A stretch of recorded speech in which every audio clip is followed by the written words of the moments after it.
अमोल कोल्हे, शिवाजीराव पाटील यांचं राजकीय भवितव्य मतयंत्रात बंद.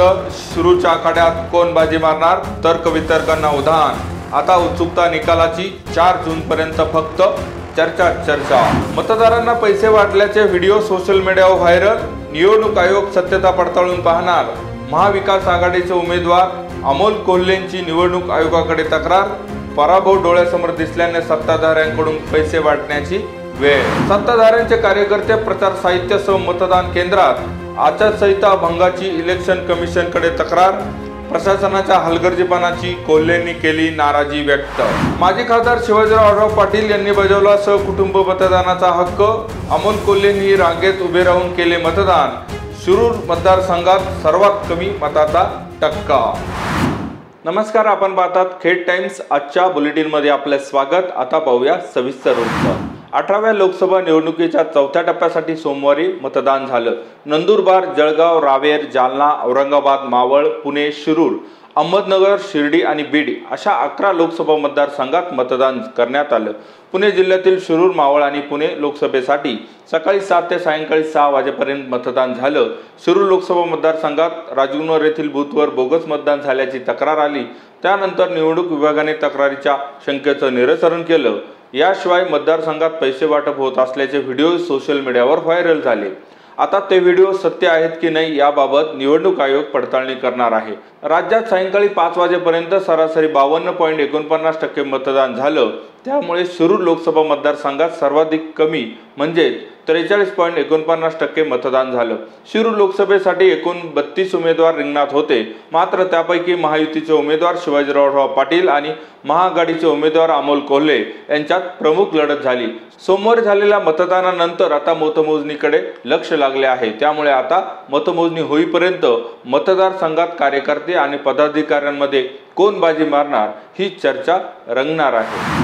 शिरूर लोकसभा मतदारसंघाचे महायुतीचे उमेदवार शिवाजीराव पाटील यांनी कुटुंबासोबत घरातील कामधेनूची पूजा केली. त्यानंतर सकाळी 8:30 वाजता सहकुटुंब लांडेवाडी येथील जिल्हा परिषद प्राथमिक शाळेमध्ये मतदान केलं. तर महाविकास आघाडीचे राष्ट्रवादी काँग्रेस शरदचंद्र पवार पक्षाचे शिरूर लोकसभेचे उमेदवार डॉक्टर अमोल कोल्हे यांनी परिवारासह आपल्या मतदानाचा हक्क बजावला. मतदानासाठी निघण्यापूर्वी कोल्हे यांनी त्यांच्या आईचे आशीर्वाद घेतले. त्यानंतर कोल्हे मळ्यातील जिल्हा परिषदेच्या शाळेत मतदानाचा हक्क बजावला. मतदानानंतर कोल्हे यांनी माध्यमांशी संवाद साधला. ठेवण्यात आलेले आहेत. या ठिकाणचे 45 मिनिटं हा सगळा सीसीटीव्ही आहे तो बंद असल्याचं धोकादायक उघडकीस आलेलं. कसं बघताय सगळं? हे अनेक प्रश्न खरं तर समोर येतात की अशा पद्धतीनं ज्या ठिकाणी ईव्हीएम मशीन ठेवलेलं आहे तिथले सीसीटीव्ही 45 मिनिटं नेमके बंद का होते याचा खुलासा खरं तर संबंधित यंत्रणेनं करणं गरजेचं आहे. आणि याविषयी अनेकांच्या मनात प्रश्नचिन्ह निर्माण होणारी ही गोष्ट. त्यामुळे तातडीनं याबाबत खुलासा हा संबंधित यंत्रणेनं निवडणूक आयोगानं हा केला पाहिजे. हे सीसीटीव्ही नेमके बंद का होते, त्याचा बॅकअप काही होता का, या संदर्भातील खुलासा हा निवडणूक आयोगानं तातडीनं करणं खरं तर गरजेचं आहे. म्हणजे आज हडपसर विधानसभा मतदारसंघामध्ये मतदान सुरू असताना एक अत्यंत धक्कादायक ही गोष्ट समोर आली. आणि त्यामध्ये महायुतीच्या उमेदवारांचा पोलिंग एजंट हा प्रचार साहित्य घेऊन मतदान केंद्रामध्ये बसला होता. आणि काही माजी सैन्य दलातल्या अधिकाऱ्यांनी, काही सैन्य दलातल्या माजी अधिकाऱ्यांनी त्याला जाब विचारलाय. हा व्हिडिओ मला पाठवण्यात आला आणि हा व्हिडिओ समोर आला. आणि मी त्या सैन्य दलातल्या माजी अधिकाऱ्यांचं मनापासून आभार मानतो की आपण फौजमध्ये असताना, सैन्यात असताना देशाच्या सीमांचं रक्षण केलं होतं. आणि आता सैन्य दलातून निवृत्त झाल्यानंतर आपण देशाच्या लोकशाहीचं हे इतक्या सजगतेनं आपण रक्षण केलं. त्याबद्दल मी मनापासून त्यांचा आभार मानतो. परंतु महायुतीच्या या उमेदवारांचा पोलिंग एजंट या पद्धतीनं प्रचार साहित्य घेऊन बसतो याची रीतसर तक्रार मी निवडणूक आयोगाकडे केलेली आहे. आणि याविषयी तातडीनं कार्यवाही होणं हे अपेक्षित आहे. दुसरीकडे खेडमध्येही बोगस मतदान होत असल्याचं समोर आलेलं आहे. शिरूरमध्ये काही प्रकार घडत आहेत. तर या सगळ्या संदर्भामध्ये काय म्हणणार की सत्ताधाऱ्यांची यंत्रणा जी आहे ती या गैरप्रकारानं काम करते? नाही, मला असं वाटतं की हे जेवढे प्रकार घडत आहेत हे सगळे प्रकार मी मायबाप मतदारांना आवाहन करेल की हे सगळे प्रकार तुमच्या समोर आणतोय. पण हे सगळे प्रकार आणत असताना लोकशाही वाचवणं, लोकशाही टिकवणं तुमचं माझं कर्तव्य आहे. आणि त्यामुळे असा एक प्रकार जर समोर आला तर त्याच्या 5 पटीनं तुम्ही बाहेर पडलं पाहिजे, तुम्ही समोर आलं पाहिजे आणि तुम्ही समोर येऊन तेवढं जास्त मतदान केलं पाहिजे.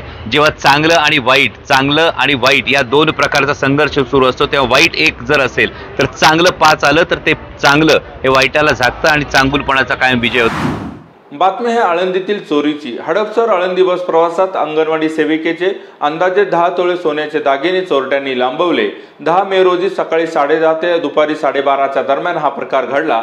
या प्रकरणी जयश्री शरद फलके वय 54 राहणार अमुंडी तालुका आंबेगाव यांनी फिर्याद दिली आहे. जयश्री फलके ह्या अंगणवाडी सेविका आहेत. त्या 11 मे रोजी सकाळी 10:30च्या सुमारास हडपसर आळंदी बसने प्रवास करत होत्या. त्यावेळी त्यांच्याकडील पर्समध्ये ठेवलेले 9 तोळे 2 ग्रॅम वजनाचे सोन्याचे दागिने चोरट्यांनी लांबवले. बातमीपत्रात वेळ झाली इथंच थांबण्याची. पुन्हा भेटू पुढील बातमीपत्रात. धन्यवाद.